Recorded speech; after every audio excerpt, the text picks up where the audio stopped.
ሰላም ጤና ይስጥልን። ከቻናል 1 የሰዓቱን ዜናዎቻችንን ወደ እናንተ እናደርሳለን። ከዜናዎቹ ጋር ወይንሸት ዘውዴ ነኝ።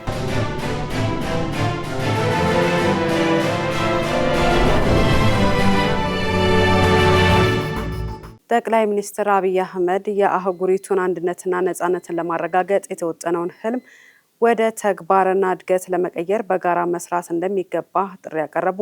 የአፍሪካ አንድነት ድርጅት የአሁኑ የአፍሪካ ህብረት የተመሰረተበትን 63ኛ ዓመት የአፍሪካ ቀንን በማስመልከት ጠቅላይ ሚኒስትሩ ለመላው የአፍሪካውያን ወንድምና እህቶች እንኳን አደረሳችሁ መልእክት አስተላልፈዋል። ለዝርዝሩ ኤፍራታ ጥላውን።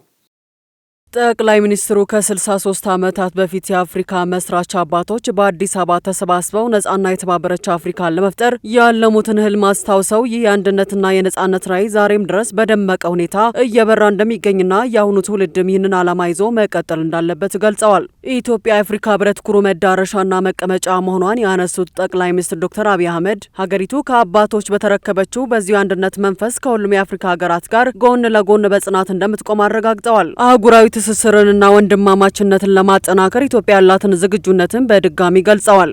የአፍሪካን ሁለንተናዊ ነጻነትና ብልጽግና የሚያረጋግጡ ስራ ገና ያልተጠናቀቀና ሰፊ ትኩረት የሚሻ መሆኑን አስገንዝበው አህጉሪቱ አሁን ካለችበት ደረጃ እንድትሻገር ከተራ የቃላት ስምምነት ባለፈ ወደ ተጨባጭ ተግባር ከገቡት ቃል ኪዳኖች ወደ እውነተኛ እድገትና ለውጥ መሸጋገር እንደሚያስፈልግም አሳስበዋል። የአፍሪካ ትልቁና ዋነኛ ሀብት ሁልጊዜ ቢሆን ህዝቦቿ መሆናቸውን የጠቀሱት ጠቅላይ ሚኒስትሩ ይህንን አቅም በመጠቀም አህጉሪቱን ወደ ላቀ ደረጃ ማውጣት እንደሚቻልና በአንድነት እንነሳለን በሚል መሪ ቃል ሁሉም የአፍሪካ ህዝቦች እጅ ለእጅ ተያይዘው ለተሻለች አፍሪካ እንዲሰሩ ጥሪያቸውን አስተላልፈዋል። በጋራ እውቀትና ዓላማ ይበልጥ ጤናማ የሆነች አፍሪካን አብረን መገንባታችንን እንቀጥላለን ሲሉ ጠቅላይ ሚኒስትር አብይ አህመድ ተናገሩ። ጠቅላይ ሚኒስትሩ በኢትዮጵያ በልዩ የሕክምና ዘርፍ ስልጠና ላይ ከሚገኙና ከተለያዩ የአፍሪካ ሀገራት ከመጡ 400 በላይ የሕክምና ባለሙያዎች መካከል ከሩዋንዳ ከመጡ 128 የሕክምና ባለሙያዎች ጋር በጋራ ማዕድ ቆርሰናል ሲሉ ገልጸዋል። እነዚህ ባለሙያዎች የሀገሪቱን የጤና ዘርፍ የወደፊት እጣ ፈንታ የሚጠይቀውን ከፍተኛ እውቀትና የላቀ ብቃት ለማሟላት ታምነው የተጉ ያሉ መሆናቸውንና ባለሙያዎቹ ቀጣዩን አፍሪካዊ ትውልድ በሕክምና ዘርፍ የሚኖረውን የመሪነት ሚና በማረጋገጥ ላይ የሚገኙ ተቋማት አካል ናቸው ብለዋል። ጠቅላይ ሚኒስትሩ አክለውም በጋራ እውቀትና ዓላማ ይበልጥ ጤናማ የሆነች አፍሪካን አብረን መገንባታችንን እንቀጥላለን ሲሉ በማህበራዊ ትስስር ገጻቸው ጠቁመዋል። የአፍሪካ ህብረት የጤና ኤጀንሲ ኢትዮጵያን ጨምሮ 10 የአፍሪካ ሀገራት በኢቦላ ቫይረስ የመጠቃት ከፍተኛ ስጋት እንዳለባቸው አስጠነቀቀ። ለዝርዝሩ ኤፍራታ ጥላውን። የጤና ኤጀንሲ ዋና ዳይሬክተር ዣን ካሲያ በሰጡት መግለጫ በአሁኑ ወቅት በዲሞክራቲክ ሪፐብሊክ ኮንጎና በኡጋንዳ የተቀሰቀሰው ወረርሽኝ በቀጠናው የመስፋፋት አቅሙ ሰፊ በመሆኑ ሀገራቱ አስቸኳይ ቅድመ መከላከያ ዝግጅት እንዲያደርጉም አሳስበዋል። ቫይረሱ የመስፋፋት ስጋት ካለባቸው 10 ሀገራት መካከል ኢትዮጵያ፣ ኬንያ፣ ታንዛኒያ፣ ሩዋንዳ፣ ብሩንዲ፣ ደቡብ ሱዳን፣ ዛምቢያ፣ አንጎላ፣ ኮንጎ ሪፐብሊክ ብራዛቪል፣ መካከለኛው አፍሪካ ሪፐብሊክ በዋናነት ተጠቃሽ ሆነዋል። ይህ አዲስ የተከሰተው ወረርሽኝ ቡንዲ ቡግዮ በተሰኘው እስካሁን ምንም አይነት አስተማማኝ ክትባት ሆነ ሕክምና ያልተገኘለት የኢቦላ ቫይረስ ዝርያ አማካኝነት የጀመረ ነው። የዓለም ጤና ድርጅት የወረርሽኙን የስጋት ደረጃ እጅግ ከፍተኛ ወደሚል ደረጃ ያሳደገው ሲሆን በሽታውን ዓለም አቀፍ አስቸኳይ የህዝብ ጤና ስጋት አድርጎ አውጆታል። በአሁኑ ወቅት በኮንጎና በኡጋንዳ በቫይረሱ የተያዙና የሞቱ ሰዎች ቁጥር እየጨመረ መምጣቱ በአህጉሪቱ ላይ ከፍተኛ መደናቀጥን ፈጥሯል። እንደ አፍሪካ የበሽታዎች መቆጣጠሪያና መከላከያ ማዕከል ለበሽታው በፍጥነት መስፋፋት በምስራቅና መካከለኛው አፍሪካ ያለው ከፍተኛ የህዝብ ዝውውር እንዲሁም በአንዳንድ አካባቢዎች የሚታዩ የጸጥታ እጥረት ዋነኛ ምክንያቶች ናቸው። ከኢትዮጵያ ውጭ የተጠቀሱት አብዛኞቹ ከፍተኛ ስጋት ያለባቸው ሀገራት ወረርሽኙ ከተከሰተባቸው ኮንጎና ኡጋንዳ ጋር በቀጥታ የሚዋሰኑ በመሆናቸው ለበሽታው ይበልጥ ተጋላጭ አድርጋቸዋል።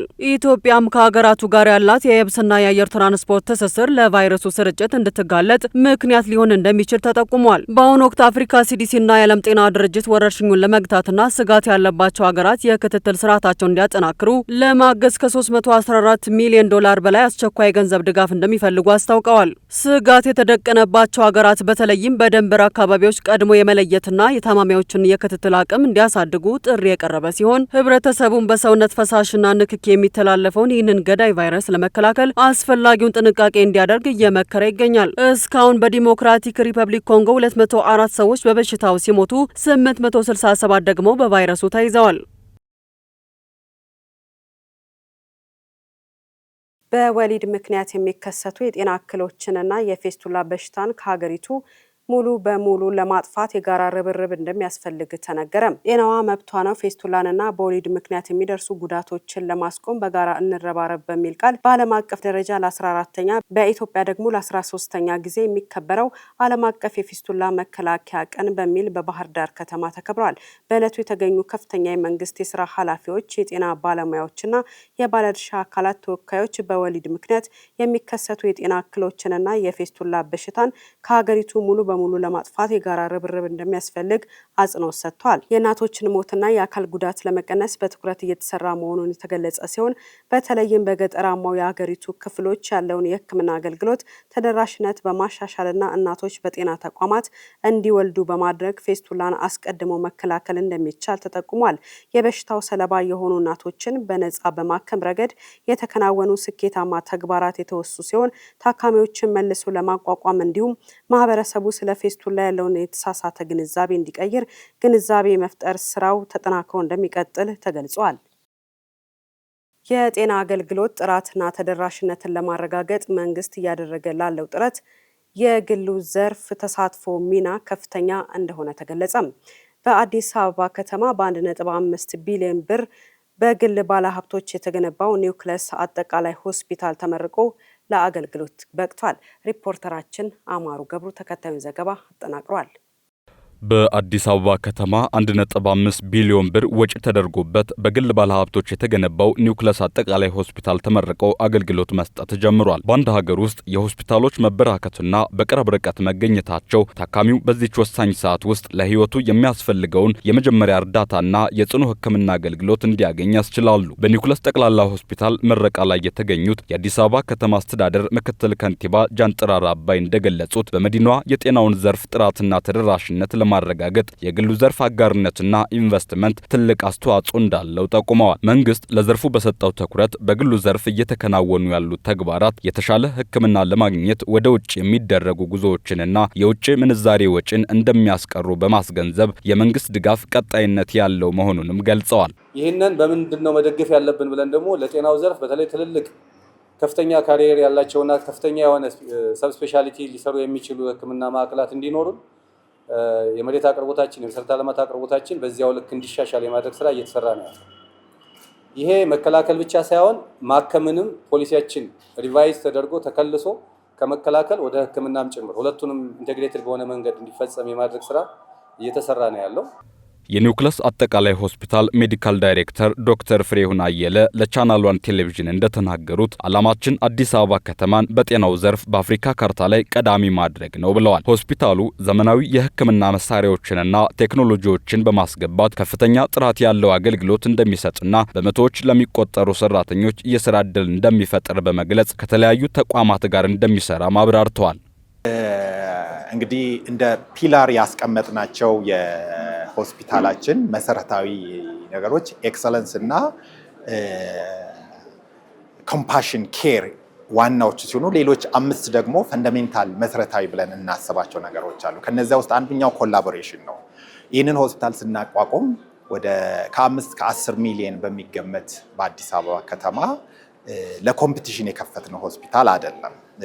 ህዝቡ ገና የሚገባውን ሕክምና ስላላገኘ እኛ ኮንትሪቢዩት እናደርጋለን ብለን ነው የምናስበው። ያንን ደግሞ ከኛ ሲኒየር የሆኑ የሕክምና ተቋሞች አሉ፣ የመንግስት ተቋሞች አሉ፣ የሃይማኖት ተቋማት አሉ። ከነዚያ ጋር በተለያየ ወይ ኮላቦሬት በማድረግ የትምህርት ተቋማት አሉ፣ የሕክምና ተቋማት ከነሱ ጋር ኮላቦሬት በማድረግ የነሱንም ሰፖርት እናደርጋለን፣ ለኛም ሰርቪስ እናሳልጣለን። ኦልሬዲ እነዚህ ንግግሮችና በአንዳንድ በኩል ደግሞ አብሮ መስራትንም ጀምረናል። ኦልሬዲ ወደዚያ ድርድሮችና ውይይቶች ገብተናል። ከዚህ በተጨማሪ ደግሞ ኢንተርናሽናል ልምድ ያላቸው ተቋማት በዩናይትድ አረብ ኤምሬትስ እና በህንድ ካሉት ተቋማት ኦልሬዲ የጀመርናቸው ጥሩ ስቴፕ የሄድናቸው አዲስ ሕክምናን እነሱም ፋይናንስ አድርገው እኛም ተሳትፈን እኛም በሕክምናው ሰርተን እነሱም የልምድ ልውውጥ የኢንቨስትመንት ልውውጥ ከዚያም በላይ ደግሞ የሕክምና ደረጃን ማሳደጊያ እርምጃዎችን ኦልሬዲ ብዙ ስቴፖችን ደርሰናል። አክለውም ማህበረሰቡን በጥራትና በሙያዊ ስነ ምግባር ለማገልገል መዘጋጀታቸውን አስታውቀዋል። ኒውክለስ አጠቃላይ ሆስፒታል የከተማዋን የጤና አገልግሎት እንደሚያሻሽል፣ ውድድርን እንደሚያበረታታና የሕክምና ቱሪዝምን ለመቀነስ እንደሚረዳም ይጠበቃል። በአዲስ አበባ ልደትና ሞትን በወቅቱ አለማስመዝገብ እስከ 5000 ብር የሚያደርስ ቅጣት ሊያስቀጣ እንደሚችል ተገለጸ። ቅጣቱ ከሐምሌ 1 ቀን 2018 ዓ.ም ጀምሮ ተግባራዊ ይሆናል። በአዲስ አበባ ከተማ የሲቪል ምዝገባና ነዋሪነት አገልግሎት ኤጀንሲ መመሪያ መሰረት ማንኛውም ነዋሪ ልደትን በ90 ቀናት፣ ፍቺ፣ ጋብቻ፣ ሞትና ጉዲፈቻ ሁነቶችን ደግሞ በ30 ቀናት ውስጥ የማስመዝገብ ግዴታ አለበት። ይሁን እንጂ ተግባራዊ ያደረጉት ቁጥር አነስተኛ ነው። በመሆኑም መመሪያውን ወደ አስገዳጅ አሰራር ማሸጋገር በማስፈለጉ ከሚቀጥለው በጀት ዓመት ጀምሮ እንደ ልደትና ሞት ያሉ የወሳኝ ሁነቶች ምዝገባዎችን በወቅቱ በማያስመዘግቡ ነዋሪዎች ላይ ከሐምሌ 1 ቀን 2018 ዓ.ም ጀምሮ የ5000 ብር ቅጣት ይጣላል። ነዋሪዎች በተቀመጠው የጊዜ ቀነ ገደብ በአግባቡ በመጠቀም ራሳቸውን ካልተፈለገ የገንዘብ ቅጣት እንዲጠብቁም ኤጀንሲው አሳስቧል። የኢትዮጵያ ኤሌክትሪክ አገልግሎት በመጪው ረቡዕ ለሚከበረው የኢድ አል አድሃ አረፋ በዓል የቅድመ ዝግጅት ስራዎችን ማጠናቀቁን ገለጸ። የኢትዮጵያ ኤሌክትሪክ አገልግሎት 1447ኛውን የኢድ አል አድሃ አረፋ በዓል አስመልክቶ በበዓሉ ሰሞን የሚኖረውን ከፍተኛ የኃይል ፍላጎት ለማስተናገድና መቆራረጥን ለመቀነስ ሰፊ የቅድመ ዝግጅት ስራዎችን ማከናወኑን አስታውቋል። ተቋሙ ባደረገው አጠቃላይ የቅድመ መከላከል ፍተሻ ለኃይል መቆራረጥ መንስኤ ከሆኑት ችግሮች መካከል በዋናው ኔትወርክ 80% እንዲሁም በትራንስፎርመር ላይ 70% የሚሆኑትን ችግሮች መቅረፍ መቻሉን ጠቅሷል። በዋዜማውና በበዓሉ ዕለት ለሚከሰቱ ድንገተኛ ብልሽቶች አፋጣኝ ምላሽ የሚሰጥ የአስቸኳይ ጥገና ግብረ ኃይል በሁሉም ደረጃ ማዋቀሩን ገልጿል። በበዓሉ ዕለትም በተመረጡ ማዕከላት የካርድ መሙላት አገልግሎት የሚሰጥ ሲሆን የቅድመ ክፍያ ቆጣሪ ተጠቃሚ ደንበኞች የኃይል እጥረት እንዳይገጥማቸው ካርዳቸውን አስቀድመው እንዲሞሉም ተቋሙ አሳስቧል። የተሽከርካሪ መስኮት በመስበር የስርቆት ወንጀል የፈጸመው ግለሰብ በእስራት ተቀጣ። ተከሳሹ የወንጀል ድርጊቱን የፈጸመው መጋቢት 29 ቀን 2018 ዓ.ም ከቀኑ 7 ሰዓት በየካ ክፍለ ከተማ ወረዳ 1 ጨፌ ሜዳ በሚባል ስፍራ ሲሆን ንብረትነቱ የቅዱስ ጊዮርጊስ እግር ኳስ ክለብ የሆነው ተሽከርካሪ መንገድ ዳር በቆመበት ወቅት ተሽከርካሪውን መስኮቱን በመስበር 4 የተለያዩ ሞዴል ያላቸውን ስማርት ሞባይል ስልኮችን ሰርቆ ተሰውሯል። የግል ተበዳዮች የተፈጸመውን የስርቆት ወንጀል በየካ ክፍለ ከተማ ፖሊስ ዋና መምሪያ ለፈረንሳይ አካባቢ ፖሊስ ጣቢያ በማሳወቃቸው ፖሊስ ተጠርጣሪውን አፈላልጎ በመያዝ ባከናወነው የወንጀል ምርመራ 4ቱን ስልኮች በ25000 ብር በመሸጥ በአካውንቱ እንዳስላከ በማረጋገጥ ብሩን በኤግዚቢትነት በመያዝ የምርመራ መዝገቡን ለአቃቤ ሕግ በማቅረብ ክስ እንዲመሰረትም አድርጓል። በዚህም ተጠርጣሪው ጥፋተኛ መሆኑን በመረጋገጡ በ7 ዓመት ከ9 ወር እስራት እንዲቀጣ ወስኖበታል። ተሽከርካሪን ደህንነቱ ባልተጠበቀ ቦታ ማቆም ለመሰል ወንጀል ተጋላጭ የሚያደርግ መሆኑን ያስታወቀው የአዲስ አበባ ፖሊስ ዋና ጠቅላይ መምሪያ አሽከርካሪዎች የወንጀል ሰለባ ከመሆናቸው በፊት ተገቢውን ጥንቃቄ ሊያደርጉ እንደሚገባም መልእክቱን አስተላልፏል።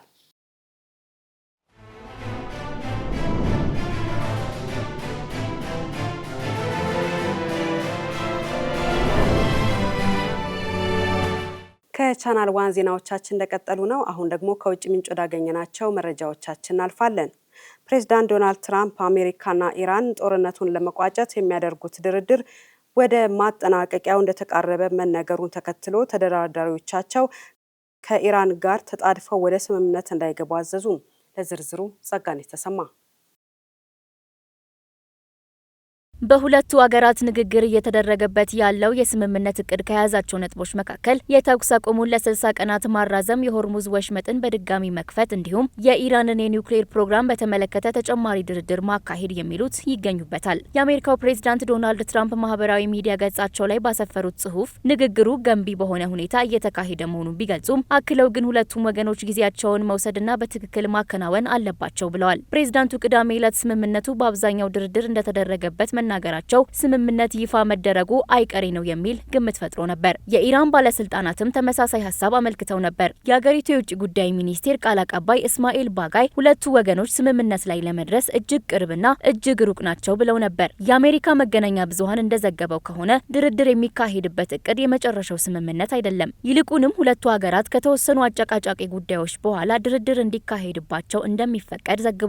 ኢራን ላይ የተጣለው ማዕቀብ የሚነሳበት መጠንና ጊዜ፣ የታገደውን የኢራን ገንዘብን የማስለቀቅ ጉዳይ እንዲሁም አሜሪካ የቴሄራንን የኒውክሌር ፍላጎት ለመገደብ ያላት ፍላጎት ለበኋላ ድርድር ከሚተዉ ነጥቦች መካከል ናቸው። ይህ የስምምነት እቅድ ሪፐብሊካኖቹን ለሁለት የከፈለ ሲሆን የተወሰኑት ኢራን ላይ ለዘብተኛ አቋም የያዘ እንደሆነ በይፋ እየተናገሩ ነው። ትራምፕ እሁድ ዕለት በትሩዝ ሶሻል ገጻቸው ባጋሩት ልጥፍ ኢራን የኒውክሌር መሳሪያ ልትሰራ እንደማትችል መረዳት እንዳለባት በአጽንኦት አንስተዋል።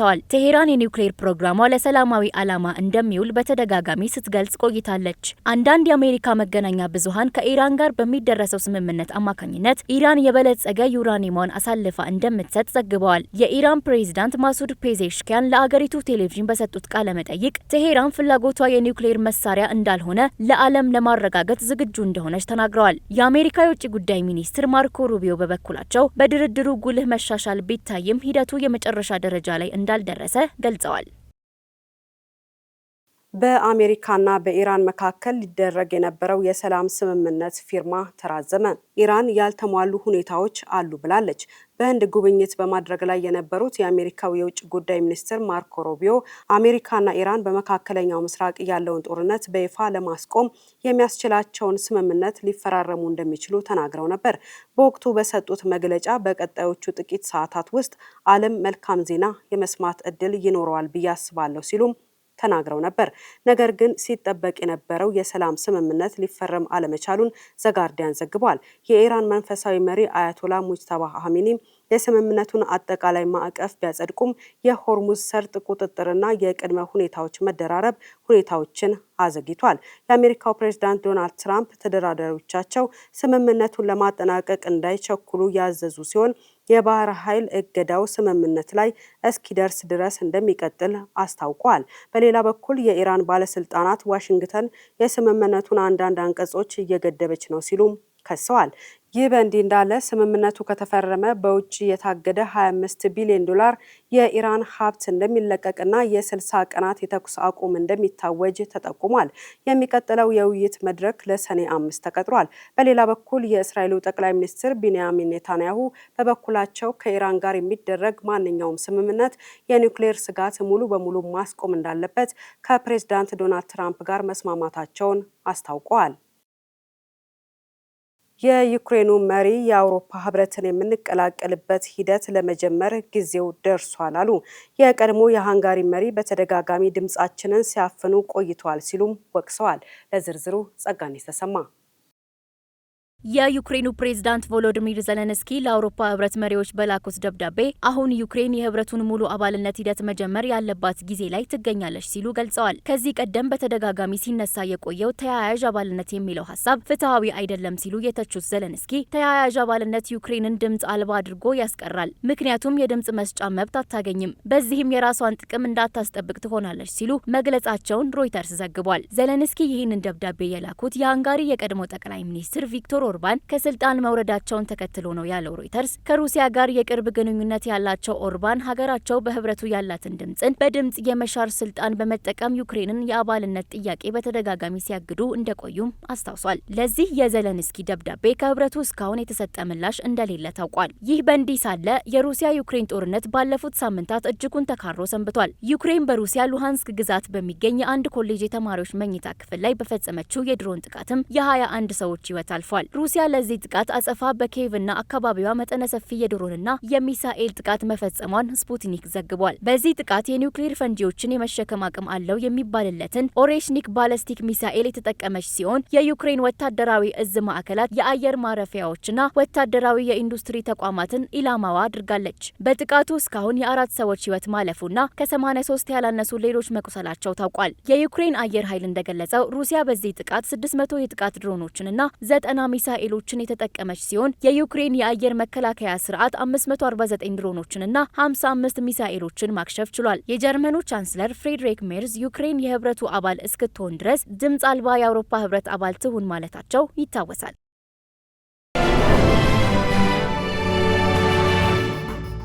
በዛሬው ሳምንቱን በታሪክ ውስጥ ጥንቅራችን ግንቦት 17 ቀን 1955 ዓ.ም ልክ በዛሬው ዕለት የአፍሪካን አንድነት ማጎልበት፣ ቀኝ ግዛትን ማስወገድና የአህጉሪቱን ሀገራት ሉዓላዊነት ማስከበርን ዓላማ አድርጎ የተነሳው የዛሬው አፍሪካ ህብረት የያኔው የአፍሪካ አንድነት ድርጅት 32 ነጻ የወጡ የአፍሪካ ሀገራትን በማካተት በአዲስ አበባ ከተማ ተመስርቷል። እኛም የዛሬው ሳምንቱን በታሪክ መዳረሻችን አድርገነዋል። ጥንቅሩ የሄሮዳይት ንጉሴ ነው።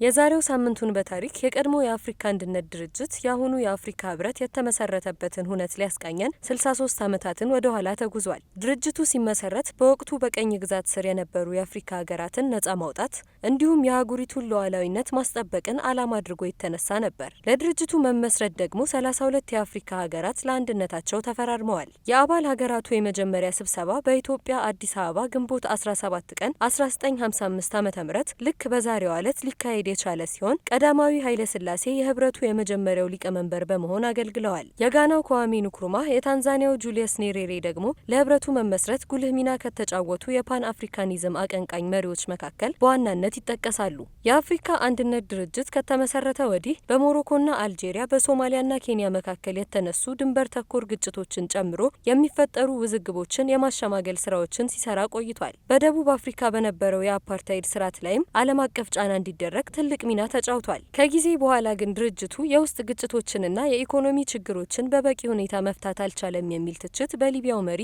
መሐመድ ጋዳፊ ስለተነሳበት በፈረንጆቹ 2022 ዓ.ም የአፍሪካ ህብረት የሚል ስያሜን አግኝቶ እስካሁን ድረስ ቀጥሏል። የዛሬዋ ዕለትም የአፍሪካ ሀገራት ስለራሳቸው ለመምከር ህብረት የመሰረቱባት የመጀመሪያዋ ዕለት ናትና የአፍሪካ ቀን ተብላ በመላው አህጉሪቱ ታስባ በመዋል ላይ ትገኛለች።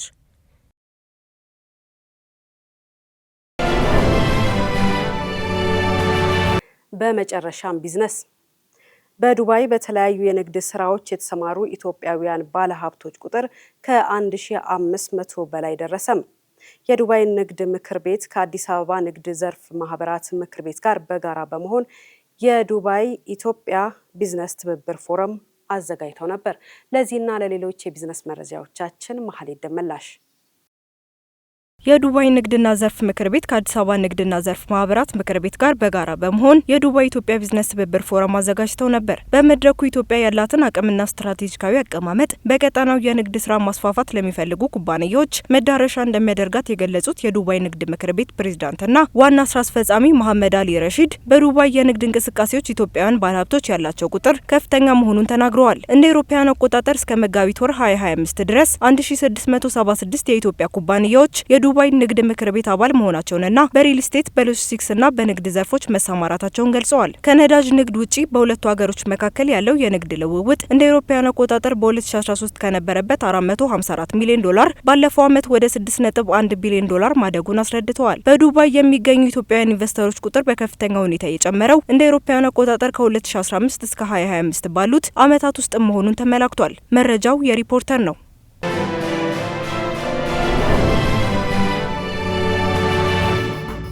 ዚምባብዌ የውጭ ሀገር ዜጎች በትንሽ ደረጃ በሚካሄድ የወርቅ ማዕድን ቁፋሮ ስራ ላይ እንዳይሰማሩ ማገዷን አስታወቀች። የሀገሪቱ የማዕድን ሚኒስትር ፖላይት ካምቡራ እንደገለጹት ይህ ዘርፍ ካሁን በኋላ የተከለለው ለዚምባብዌ ዜጎችና ሙሉ በሙሉ በሀገር በቀል ባለሀብቶች ለተያዙ ኩባንያዎች ብቻ ነው። በዘርፉ ላይ ያሉ የውጭ ሀገር ኦፕሬተሮች እስከ ፈረንጆቹ ጥር ድረስ ወደ ትላልቅ ማዕድን ቁፋሮች መሸጋገር አለባቸው፣ ካልሆነ ግን ስራቸውን አቁመው መውጣት ይኖርባቸዋል ብለዋል። ባለስልጣናቱ እርምጃው የሀገር ውስጥ የስራ ዕድሎችን ለመጠበቅ ከማዕድን የሚገኘውን ገቢ በሀገር ውስጥ ለማስቀረትና ከዘርፉ ጋር የተያያዙ የአካባቢ ብክለት ስጋቶችን ለመፍታት እንደሚያግዝ ገልጸዋል። መረጃው የቢዝነስ ኢንሳይደር አፍሪካ ነው።